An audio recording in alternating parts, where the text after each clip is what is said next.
Сайн бацгаана уу. Бид энэ удаагийн бичлэгээр Юрийн галвын цэцэрлэг киноны тухай сонирхолтой байруудыг хүргэхээр бэлтгэлээ. Та бүхэн бидэнтэй хамт уурай. Энэхүү киноны эхний 3 анги 1993, 1997, 2001 онд гарч байсан бөгөөд кинон дээрх хүмүүс динозавруудаас зугтдаг бөгөөд 3 дугаар ангийн төгсгөлд хүн төрөлхтөн хэдийн динозавруудтай хамт зохицон амьдарч байгаагаар төгсдөг билээ. Гэвч 4 дугаар ангиас хойших ангиуд дээр ямагт байдал буруугаар эргэсэн үйл явдлууд зохилдог билээ.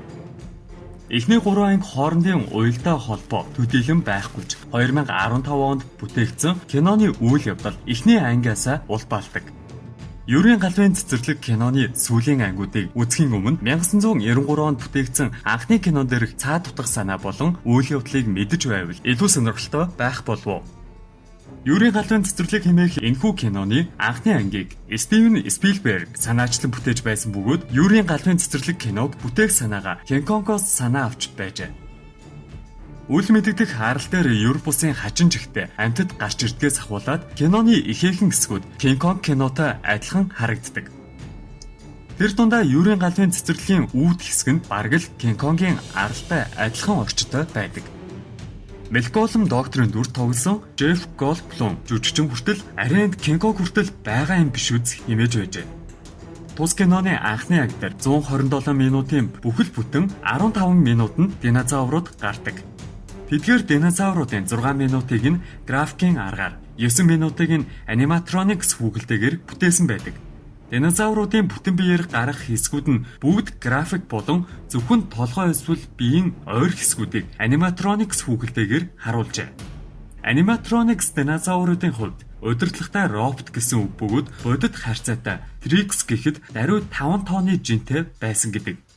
Юрийн галвын эхний анги дээрх хамгийн алдартай зурглуудын нэг бол жижиг үлэг гүрвлүүд галтогоонд орж ирдэг хэсэг билээ.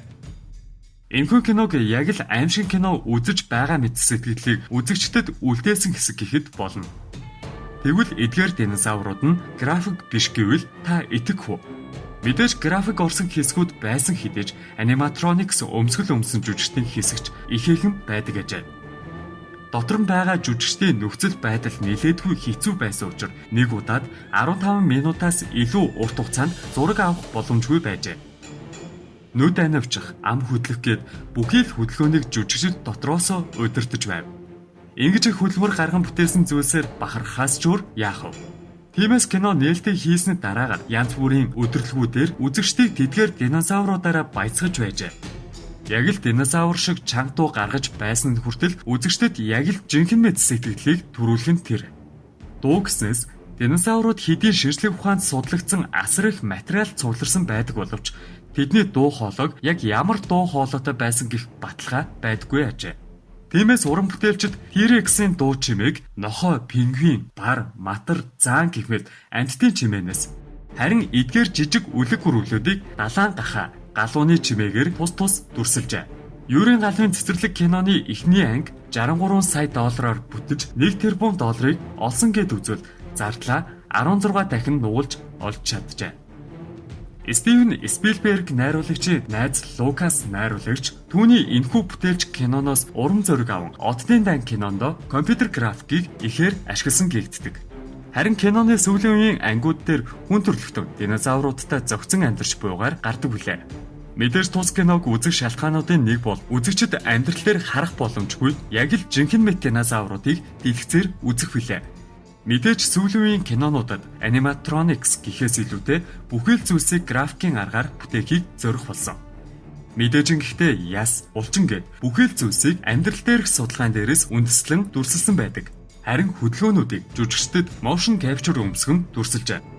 Мэдээж хүнд жинтэй эдгээр амьтдын хөдөлгөөнийг дүрслэн гэдэг жүжигчдэд амар байгаагүй гэдэг. Харин дөрвөн хөл зарим динозавруудын хөдөлгөөнийг үнэхээр мөлхүүлэн зураг авалт хийсэн байна. Бас нэг зайлшгүй дурдах ёстой зүйл бол юу ч байхгүй хоосон газарт яг л динозавр байгаа мэтэр төсөөлөн жүжиглэх жүжигчдийн авьяасан. Гэвч орчин үеийн кинонууд ч гэсэн жүжигчдтэй итгэл үнэмшил төрүүлэхийн тулд чухал хэсгүүдээр аниматроникс хүүгэлтэйг ашигласаар л байдаг. Гэвч графикийн ач тус бол динозаврыг хуучныг шиг бүхлээр боддоор урлах биш. Зөвхөн жүжигчд гар хүрч тэмтрэх харьцах шаардлагатай эсхийг аниматрониксоор бүтээх боломжийг олгосон явдал юм. 2018 онд бүтээгдсэн киноны хувьд брэнд зураглал бол энэхүү авраг том усны амьтан байв. Харин дараагийн үзэгчдийг татсан зүйл бол мөн л орчны зураглалууд байв. Киноны орчингийн зураглалыг ихэвчлэн хоёрыг харьцах нэгийн харьцаагаар дундчлан мөн авраг том динозаврыг дэлгэцэнд багтаахын тулд холын шотуудыг түлхүү ашигладаг байна. Юурийн галвын цэцэрлэг киноны сүүлийн ангиуд дээр өмнөх хуучин ангиуд дээр дүр зураглалуудыг дахин сайжруулсан зураглалууд ихээхэн байдаг. Тэдгээрийн нэг төлөөлөл бол цэцэрлэг рүү орох үүдэн хэсгийн шот юм. Кинонд Юурийн галвын цэцэрлэгийг үүсгэн байгуулагчийн хөшөө мөн логог харуулсан подвол гэд олон шотууд дээрээс киноны брэнд бэлэг тэмдгүүдийг харж болно. Мөн та бидний харж буй тус нисдэг дэргэний хэсэг, динозаврууд дунд давхих хэсэг, машин руу динозавр довтлох хэсэг, эцдээ үзэгчдийг хамгийн ихээр түгшээж орхих Тиранносаврус гэд үе олон шотуудыг дахин зурагжуулсан байдаг. Киноны хуучны ангиуд дээр тоглосон жүжигчдийн бараг хинэнч дахин тоглоогүй байдаг. Харин зарим хэсэгт анхны гол дүр доктор Малкольмыг зугасган харж болно. Киноны 2001 оноос хойших ангиуд дээр жүжигчин Крис Прэтт тоглосоор ирсэн бөгөөд одоо үеийн Юурийн галвын цэцэрлэгийг түнгүүгээр төсөөлөхөд бэрх болсон гэхэд болно. Түүний энэхүү хэсгийг киноны анхны анги дээрх доктор Грентийн тус хэсгээс санаа авч байжээ. Сониос Крис Преттийн бүтээсэн Оуэн Грэдигийн дүрийн бага нас нь та бидний харж буй энэ хүүхэд байв. Өөрөөр хэлбэл энэ тарган хүү өсөж том болоод ийм залуу болсон гэсэн үг юм. Киноны хэсгийн зураг авалтан дээр Крис Прэтт өөрийн мотоцикл унах чадварыг батлан харуулж чадсан юм. Ийхүү найруулагч түүний ур чадварыг үнэлэн зураг авалтанд ашигласан мотоциклыг хүртэл өөрт нь бэлгэлжээ. Харин Клэрийн дүрийг бүтээсэн жүжигчин Брайс Даллас Ховардын хувьд бүхэл зураг авалтын турш 10 см орчим өндөр өсгийтийг өмсөн зураг авалтанд орсон бөгөөд сүүлдээ үүндээ дасан өндөр өсгийт дээрээ бараг гүйлтийн тамирчин шиг л гүйж сурсан байна. Киноны бас нэгэн онцлог хэсэг бол Зарагийн хэсэг байв.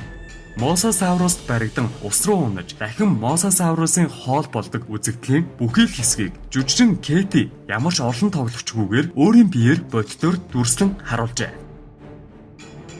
Бидний бэлдсэн энэ удаагийн бичлэг танд таалагдсан гэдэгт итгэлтэй байна. Хэрвээ танд бичлэг таалагдсан бол лайк болон коммент үлдээгээрэй. Ингэхээр бидэнд зориулан энэ төрлийн бичлэгийг илүү түлхүү хүргэсээр байх болно. Хэрвээ та бидэнтэй холбогдсон ямар бичлэг үзмээр байгаа талаар бусад санал хүсэлтээ доор хаягаар илгээх боломжтой. Анхаарал тавьсанд баярлалаа.